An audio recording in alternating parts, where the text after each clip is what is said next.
Good evening everyone, or good morning depending on what time you watch this. Today I'm down at Coalhouse Fort, which is an old fort or old artillery base in the heart of Essex, so over in Tilbury. This fort's been here since 1816, so it's a nice little area, but unfortunately the fort itself is actually closed, so you can't go inside of it. However, there's a nice spot that I've been to a few times. It's a radio tower at the end. So we're going to go here. I'm going to talk to you all about focus. And we'll try and recreate a photo I took a couple of months ago. I think it was like January, February time, and see if I can do that with high tide and sunset. It's definitely more of a sunrise location. I just can't get up at 4:30 in the morning in the summer. So let's see how we get on. And what we'll do is we'll show you how to get the perfect focus for whatever lens you're using without having to photo stack.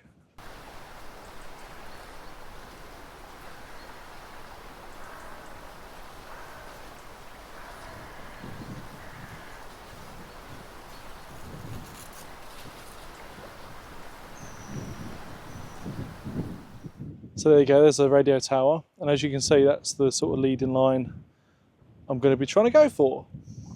It's not as tide didn't come into that section, into the marsh as much as I was hoping for, but I'm going to put my wide lens on up here, then take my gear down there and we will get set up.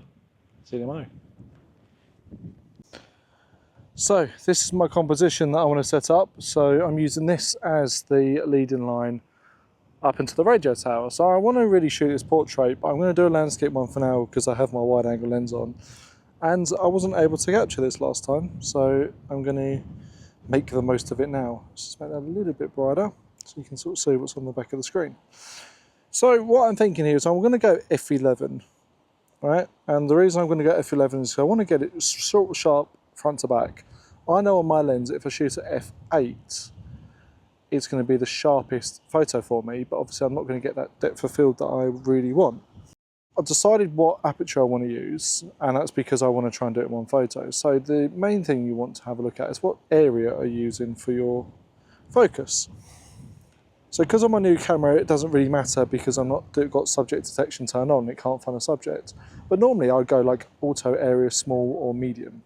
And the reason I go for that is it will give you a little dial, somewhere on here, so if I press that, you can see it moving around, darting around on the screen. Hopefully you can see that darting around on the screen.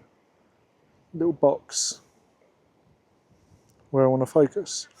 So with that, it allows me to point and shoot. So I'm going to want to aim roughly about here in the frame. And the reason I'm going to want to do that is something called hyperfocal distance. Now that is essentially the aperture you're shooting at, the distance you're shooting at with your camera and your lens. So I know that anything over about 1.2 meters should be in focus, and anything beyond that. So I'm going to want to aim somewhere just below, just after the foreground, so it's sort of into the midground, and I know that it's going to be sharp front to back. So annoyingly I've got some people in the way, but let's give that a go. Let's reduce down my exposure now. Take one down. So my settings here is around 1/80th of a second, and it's using f11 as I mentioned, and ISO 100. Now let me show you an f8 comparison. So that will take me at 1/60th f8 down there, and I focus in roughly the same spot.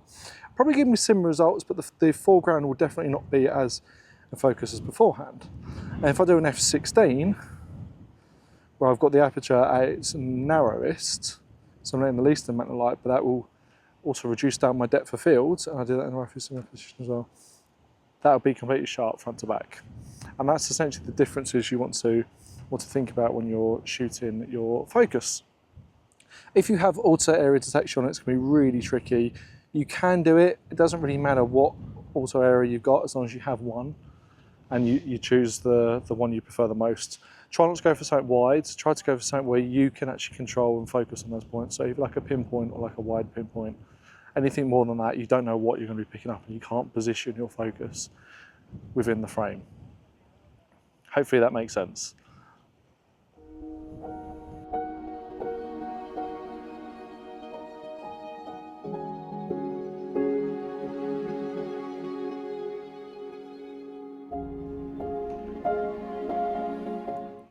So the other thing I wanted to mention is, how do I move this around? So I've got my focus down here at the moment, and you can see it's flashing at me because it's telling me it's not quite happy with the focus on it yet. But if you use this dial here, you can essentially move this around as much as you want on the screen. So you can, quick way of moving it around. But some cameras as well, not even the most modern, but sort of, a lot of them have this sort of push to focus. So I can push there to focus, or mine actually pushes to actually take the photo. So I can say, right, focus up there, take it, or I can go focus down here as well. So if you did want to do multiple exposures at a different aperture, you can. So there we go. That's my short lesson on focusing for you.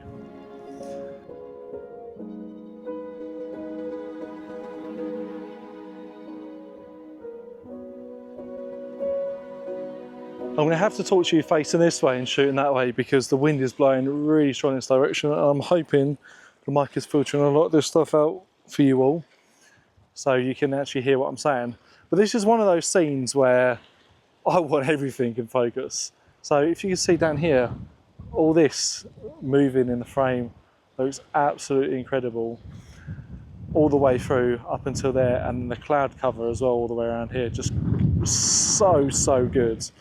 So I'm going to take this now and I'll put the photos on the screen. I'm going to do one at f16 to try and keep it all in one photo and see how that looks from a depth of field perspective. Now the sun's just coming out. And I'm going to do one at f11 and show you how I do that as well. I'm going to do one trying to keep this sharp and one with a motion, and in the comments you can let me know which one you prefer. I have a feeling it might be the motion one.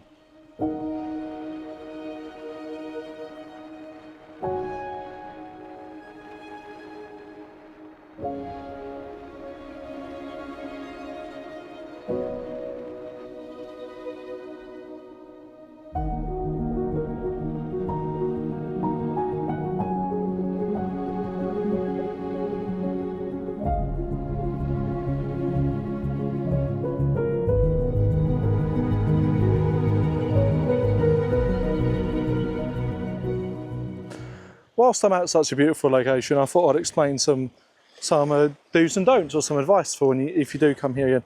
This area here at low tides, and I'll put some photos on the screen in a minute to kind of show you, but this is really nice. There's some real interesting details in there at low tides. It can be quite messy, so you've got to have your creative head on you to kind of find those compositions, and you definitely need wellies because it's clayey and slippery out there. But you can get some really good foregrounds and stuff in there. There's all like broken up walls and parts of the barracks and stuff that's there, and then leading up to there is leading lines as well. And just beyond that, it's not how you zoom in on this one. Just beyond that, can you see those little spikes?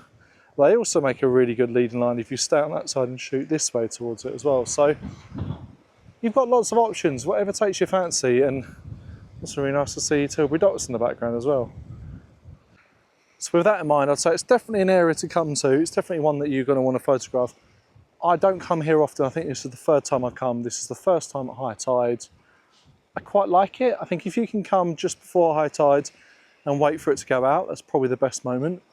Sunset will be starting off over here, summer months, and then all the way down there in the winter months, which should be quite nice. I've seen some really nice photos. I think Justin Mims has got a really good photo here at sunrise as well. So you can get great stuff, sunrise, sunset as well, but as you can tell, it's cloudy here today and it won't be long until the sun won't be shining here as well. So I think that's me done. I'll put some B-roll up around the fort so you can see what you think. Let me know if you think it's worth coming to or not. I'd love to go inside and do some astrophotography one night. I'm in fact going to contact them today and see if I can get in there and see if they'll open up for us one evening to go and have a little look, because that could create some amazing foregrounds. There's little holes in the gate I've had a little look for as well, and I think that could be really, really good fun. So you never know. Hopefully they might even see this video and that they might kind of be inspired and let me in. But yeah, until next time, I hope you enjoyed this video and I'll see you later.